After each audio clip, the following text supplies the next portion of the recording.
কজন লোক একেবারে নিশ্চিত করে বলুক যে আমার খাওয়া দাওয়ার একেবারে নিশ্চিত ব্যবস্থা আছে পরের দিনের বা 1 মাসের? নেই। যদি মিথ্যা না বলি, নেই। সবাই চিন্তিত যে সামনের মাসে আমার কী করে চলবে।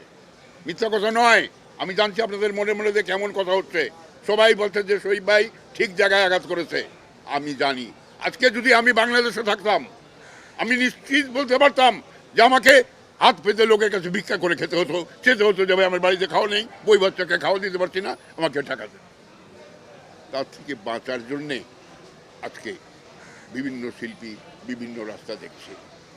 শুধু ফিল্ম নয়, টিভিরও বহু শিল্পীকে আমি দেখি নিউ ইয়র্কে বিভিন্ন জায়গায় আমি দেখছি তারাও চলে যাচ্ছে। কেন? এইটি কারণ। আমি আগামীতে যদি আসি, আমি একটি নিশ্চিত ব্যবস্থা চাইব সরকারের কাছে, যে এই শিল্পীদের নিশ্চিত ব্যবস্থা দিতে হবে, নিশ্চিত একটি গ্যারান্টি দিতে হবে যে শিল্পীরা যারা আনন্দ বিনোদন দিয়ে বিভিন্ন সময়ে লোকদেরকে আনন্দ বিনোদন দেয়, তাদের জন্য একটি স্থায়ী ব্যবস্থা থাকতে হবে।